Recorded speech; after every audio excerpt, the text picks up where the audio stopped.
In this video, I'm going to be showing you how you can clear your storage on your Samsung Galaxy phone. The first step is to locate the settings app on your phone. Mine is right over here, so I'll tap on the settings app.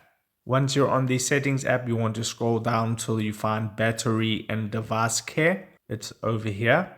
On your Samsung Galaxy phone, it might just say device care, but locate that and then tap on that, and then that will bring you up this page. Then you want to tap on storage, which is underneath battery, and now it's going to give you a list and a breakdown of where all your storage is going. So for me, you can see that apps are taking up 14.58 gigabytes of storage, so I might want to clear some app storage. So to do that, I tap on apps, and then it will give you the name of the app and how much storage it is using. So for example, TikTok is using 1 gigabyte of storage, which is quite a bit. So I can tap on TikTok and then scroll down till it says storage right over here. Tap on storage, and then right at the bottom left hand corner it says clear data. You want to tap on that. Now that isn't going to go and delete your TikTok videos. That's just going to delete the data that's built up by you using the TikTok app. So I can tap on clear data. Now if you want to clear the data, tap on OK. Now this is going to log you out, so you're going to need to have your login details at hand,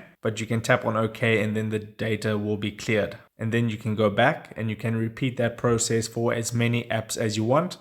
And to clear some more storage, you can go into example images, and then you can see there it's using 45.1 megabytes of storage. And you can, for example, tap on any image, and then for example, if you want to delete some images, you just long press on them, select the ones that you want to delete, and then you can tap on the delete button right over there, and that will free up quite a bit of storage on your phone if you follow these steps. So that is how you clear storage on your Samsung Galaxy phone. If this video helped you out, don't forget to like this video and subscribe down below, and I'll see you in the next video. Take care.